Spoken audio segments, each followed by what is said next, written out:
Hi everyone, my name is Dr. Ethan Jordan. I wanted to share a quick introduction to library research and using the library databases to find more academic sources than popular sources.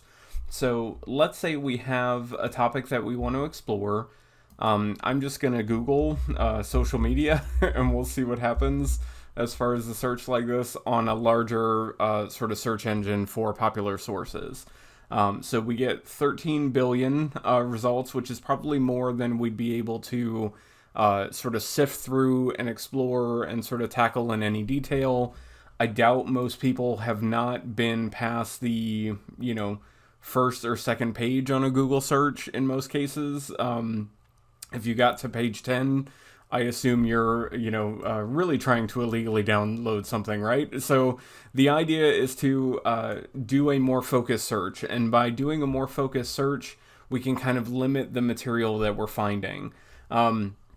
Certainly, there's good stuff in a Google search that you could possibly use. A lot of people have heard that, Wikipedia is horrible and you should never use it.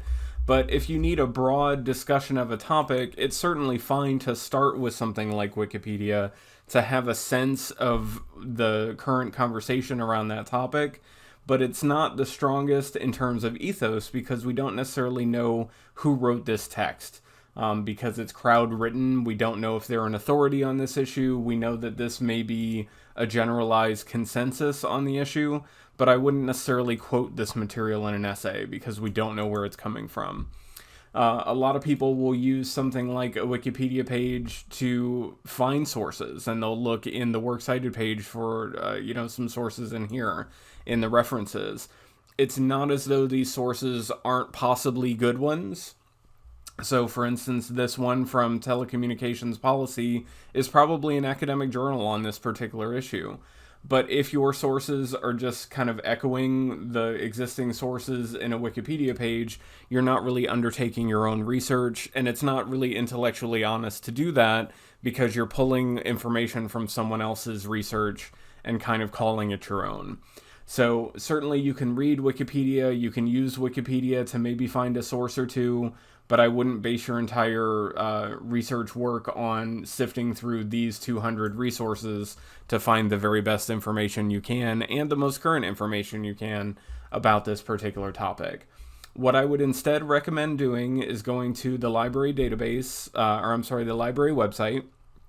The library has a couple of different options in their searches, and that can sometimes throw people off a little bit as to what you're actually putting in this search bar, where is it going, and what is it doing.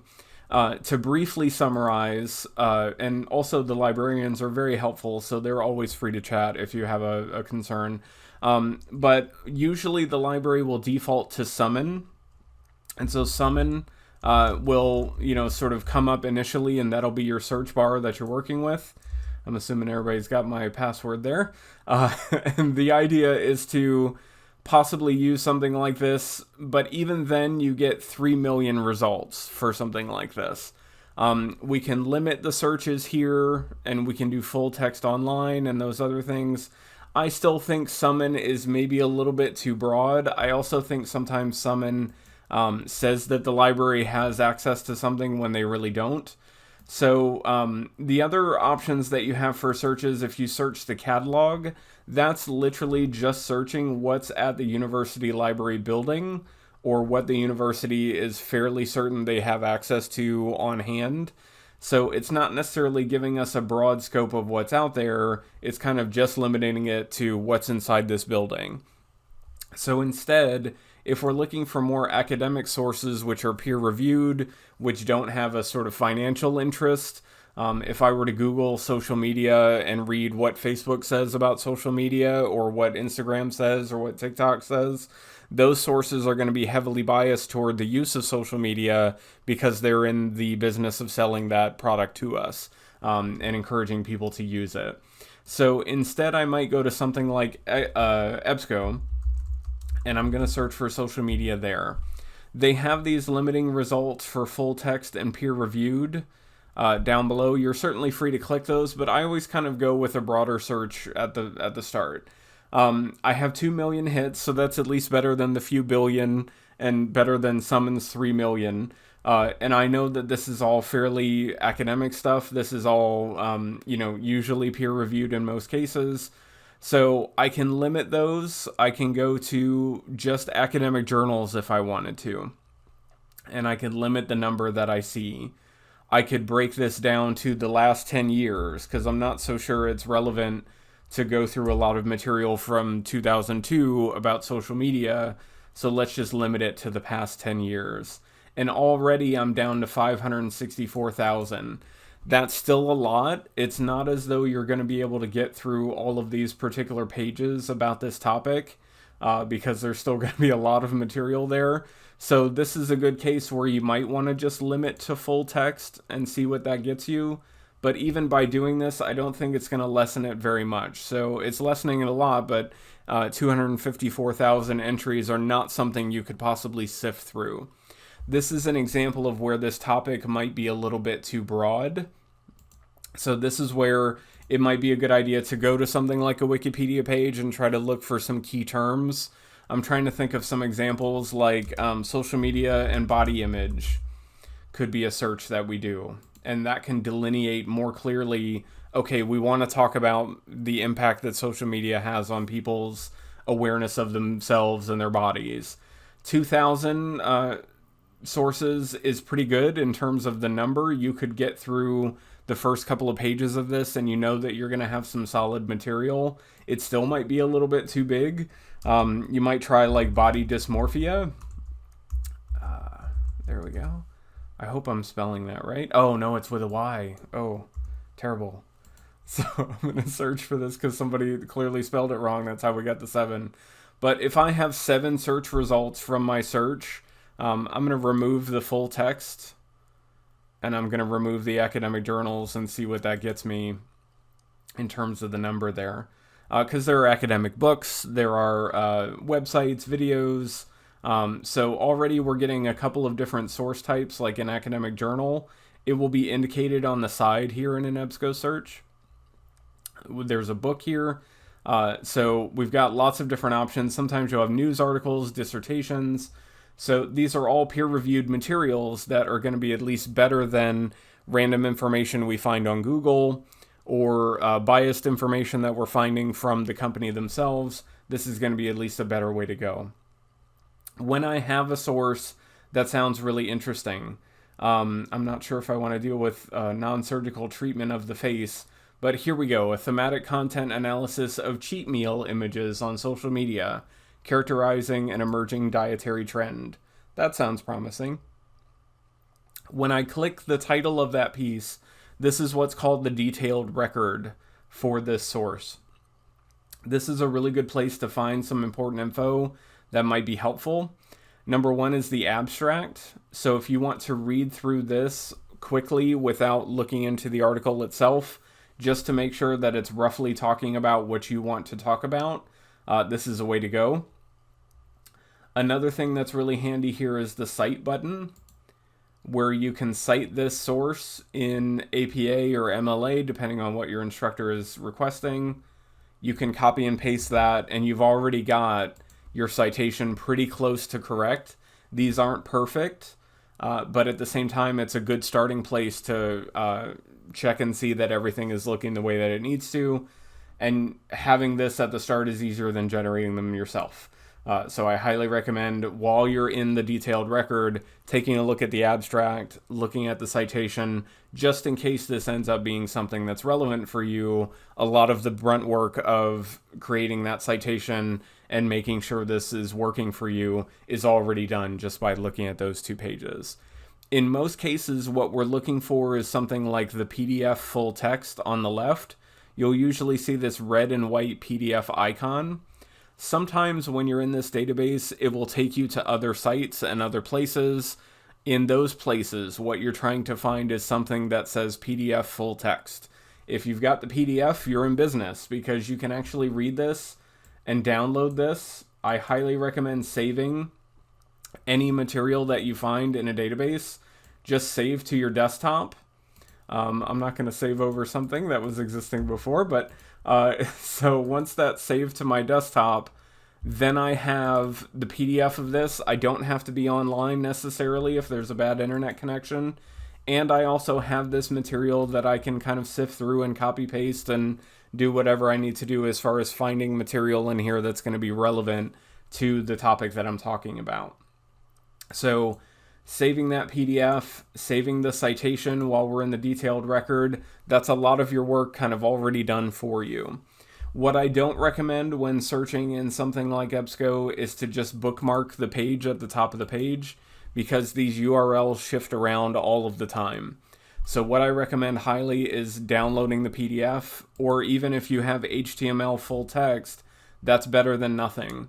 And this is the entire article just in an HTML format, which means it just is web-based text. And it's not meant to mimic a real journal or is printed like a real journal would be. So this is meant to be almost like a photocopy of this particular source. We know this is an academic source because it's a journal. In most cases, a journal is peer-reviewed. Wiley is a well-known name in academic research, so it's like all of these things help to reinforce that this is peer-reviewed. It's not biased information because there's not a lot of financial interest in these authors in creating this material.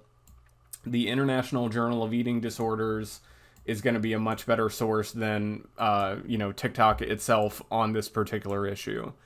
So when we go to a database like this, all we're doing with the EBSCO search, just in case anyone's curious, is when we go to EBSCO, we're actually going to, and let's try social media body image again, I know that was a big search. But when we're searching through this, we're actually searching through a lot of different databases. Databases just log and sort of just create registers of academic material as it gets published. So if you were really, really interested in criminal justice, there's a criminal justice database called Criminal Justice Abstracts with Full Text. EBSCO and Academic Search Complete is what we're doing when you click on that EBSCO link on the library page, is searching all of these databases at the same time. So you're going to have a wide range of stuff from health sources to sports related sources. So there are different databases on the library webpage that can be really helpful for particular topics. So when you go to the library webpage and you hit search and find, you can go to all databases. And you can look through and see, okay, there's a really interesting source here about African American women writers of the 19th century. Not necessarily everybody's particular topic, but it may be your topic. And this database is going to be really helpful for this particular kind of source. And you can look and you can search in here, but you can also go to something like EBSCO that is going to be a more broad approach, but it's still more refined than something like a Google search or something like that. A lot of people are used to using something like Google Scholar. Google Scholar is a database, so it is an academic research database, but it still gives you a lot of results. So one thing you might see with something like this is, so let's say social media body dysmorphia, and I keep spelling dysmorphia wrong. There we go. So I still get 7,000 results for this, as opposed to the few that I got with the EBSCO search. It's not to say this material doesn't work. It's just, in my experience, sometimes it's harder to get these materials, and sometimes it's a broader approach that people don't go past the first couple of pages anyway, so why not go to something a little more refined like EBSCO?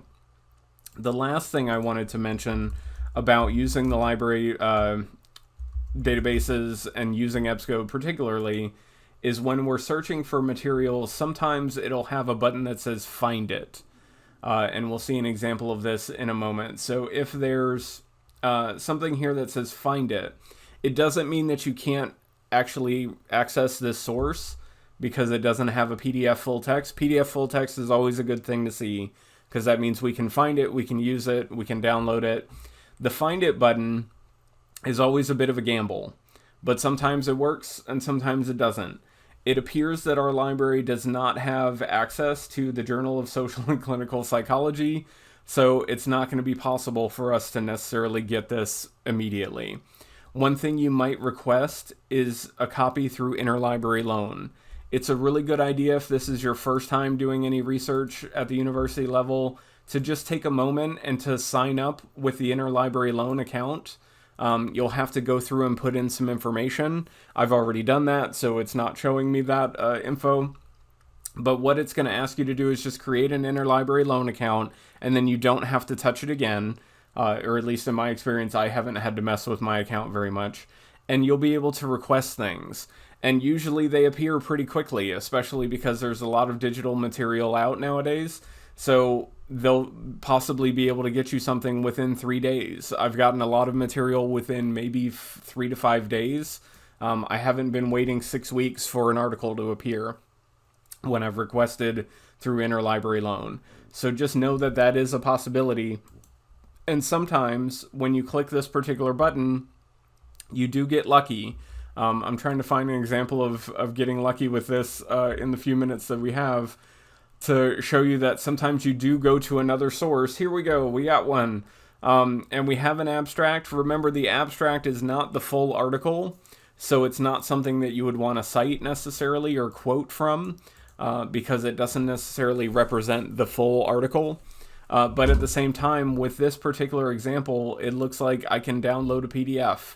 And if I can download a PDF, I'm in business once again. Let's hope it pops up so we can save that PDF. And already New Media and Society is a journal, or it sounds like one for sure. I'm pretty sure I've heard this one before. It's part of Sage Journals. I know that's an academic journal. And once again, if I chose in my search to limit it to academic journals, I'm pretty sure it would pop up. The idea with this is that I can download this file. So I can download. Sometimes there'll be restrictions. Sometimes they won't let you do certain things with it. But I can download that PDF, and I'm in business as a result of that. The other thing I can still do with an article like this, and I think it was this one. Aha. So I can still go to the detailed record there, and I can still cite it. I can still find that citation and copy and paste it into my Works Cited.